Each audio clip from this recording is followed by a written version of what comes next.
Welcome back to The Nation and welcome to our media panel now. Good morning to media commentator Brian Edwards and New Zealand On-Screen Content Director Irene Gardiner. Welcome to you both. Tell me a little bit about New Zealand On-Screen. NZ On Screen is an NZ On Air funded website. It's like a showcase for the New Zealand screen industry. It has film, television and music video titles, around 2,000 of them now, been going for a few years, and it's all free for the public of New Zealand to use and enjoy.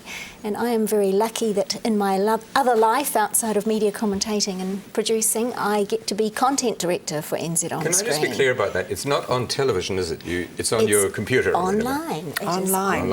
Okay, well, while we're on the subject of documentaries, let's talk about a great New Zealand documentary that's screened this week. It was about the brilliant exponents. Let's have a look. We probably came that close to getting signed. But they were world famous in New Zealand. Their music is some of the most important pop ever written. We were really quite naive young bunch of guys. Wasn't that a brilliant documentary filmed on Prime, screened on Prime this week? Irene, documentaries, they are about as rare these days as kakapo, though, aren't they? What is the future for documentaries in this country? Well, it was lovely to see the Exponents documentary on Prime in the Prime Rock slot, the first local music doco to go into that slot, and it was lovely to see a one-off documentary, a one-off local documentary, because they are very rare. There used to be a Strand documentary in New Zealand on TV1 that ran for a good part of the year. That's gone. If Inside New Zealand, TV3 Strand, is coming back this year, it's certainly taking its time about it because it's June. And, you know, Prime just does the odd thing. Māori TV does some, but, you know, that's not a big audience channel. This is curious, isn't it? Because New Zealanders traditionally have been huge consumers of news and documentaries, and we absolutely love them. And now, as you say, they're not there. It's bizarre. It's a shame. Is it just purely because they require such an enormous amount of money to make, typically? Well, they don't have to. I think it is more just that for whatever reason at the moment our networks are not going that way. They are doing some documentary series, but one-off documentaries seem to be very rare. There is a new initiative that NZ On Air is doing with the Film Commission, which is actual feature-length documentaries which will be more expensive. They will screen in cinemas first and then move to television and online. And that's an interesting initiative, but then you might also say, well, that's quite a big budget enterprise. You know, maybe more for less might have equally been a good idea. Yes, interesting, isn't it? Because I'm not sure people necessarily go and watch documentaries at the cinema. Yeah, yes. that will be a bit of an unknown, I think. Well, now also a bit of an unknown. Political polls. 2 polls out this week by rival news organisations. Let's take a look at how they were reported. Key is still on top as preferred Prime Minister on 40.7%, while David Shearer is way back, just 10.5% want him to be leader. When it comes to preferred Prime Minister, John Key gained 3 points, now sitting at 42%. David Shearer lost 3 and is on 12. Let's bring in an expert in political polls, Emanuel Kalafatelis from Research New Zealand. Hello, Emanuel. Thank you for joining us. Good morning. What do you make of that? How do the 2 networks have such differing poll results? Well, I have to be truthful this morning, and what I'm about to say could possibly be construed as being ironic, but I don't really take much notice of political polls, and not that they're unimportant in a democratic society, but the reason why I don't take much notice of them is basically because of the way they're reported in the media. Right, so the information is there, but journalists aren't getting it right when it comes to reporting. So tell us what they should be doing. Okay, well, for a political poll to be of value to us, I think there are 3 things that need to be taken into account. The first is that the sample of the general public that they're based on needs to be drawn in what we call a random way. So it's almost as if we have to make sure that when we're taking our sample for the poll, that we're taking a good cross-section of New Zealand. The second point that we need to take into account is to make sure that our questions are as objective as possible. Now, I don't have any doubt that the research companies behind the 2 polls that were published this week are in fact taking good care of those first 2 factors. But the third factor, and this is where my main concern is with the way in which the media reports the results. Okay, so what in particular do you find frustrating about that? Well, at the end of the day, the only poll that counts is the poll on election day.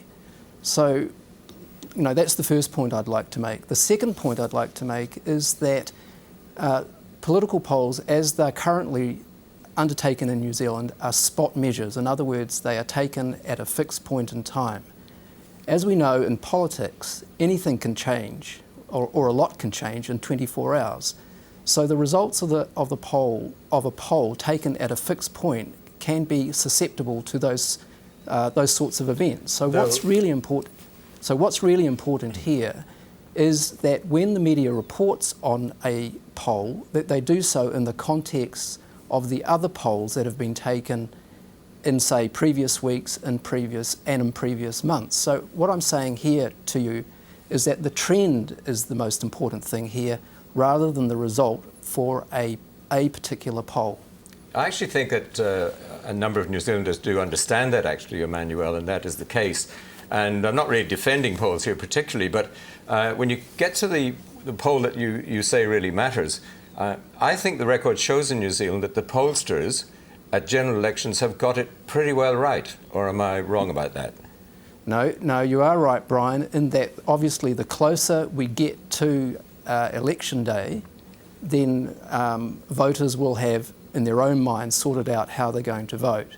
So I think what you say about the accuracy of polls closer to the election day is right. An interesting question that arises there is whether the polls themselves affect reality. So if you look back at someone like Phil Goff, for example, who sat constantly down at 10%, 8%, that sort of thing, people don't want to vote for a loser. So in that sense, I wonder whether the polls are actually affecting the outcome. Absolutely right. And there's a lot of concern, if you like, around that very fact. And in some European countries, for example, polls are not allowed to be taken, I'm not absolutely sure, but certainly within weeks of election day because of the very point that you make. Okay, thank you for that analysis, Emanuel Kalafatelis from Research New Zealand. Thank you for that. Also, on our media panel this week, a couple of stories that were in the Herald this week. I understand, Brian Edwards, one caught your eye. One really caught my eye, and I'm really approving about this, and I'm often not very approving about the Herald, but this is really a very significant thing that they've done. You know, of an evening when you've got nothing to do, there's nothing much on television, you might decide, I think I'll pop down to my local brothel. This is a possibility. I'll have a latte and a lie down at the local brothel.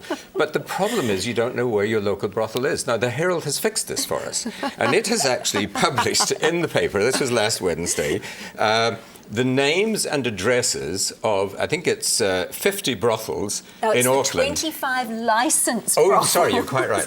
I see you've read this too, actually, Irene. You can see on the bottom there of that graphic, as many as 70 brothels in the region, but only 25 I love 25 licensed brothels, and they've broken it down into different suburbs, so, it makes it much easier. So now you want to go to your local brothel, it's very easy. The only thing remains them to do is to have reviews in the paper so you know exactly how good or not so good this brothel is. News you can use. Wonderful, helpful daily journalism. Yeah. Okay. There was another story as well that was quite useful where there was a photo, I think, that was used to illustrate that New Zealand was trailing many in the world in terms of, I think this was economic competitiveness. Our economy is trailing, so we use our athletes trailing. So it's intriguing. So we've got an athlete in the middle here, New Zealand athlete there trailing, but we're trailing Jamaica and Kenya, who... I suspect actually it would be not the countries we would be trailing economically. I think you probably want to see China. I think the USA and Switzerland and Hong Kong were actually... Well, it just reflects the newspapers need to illustrate everything, does it? To visually illustrate everything. No, that's quite a good picture, so who cares if it's relevant or not? But it's okay.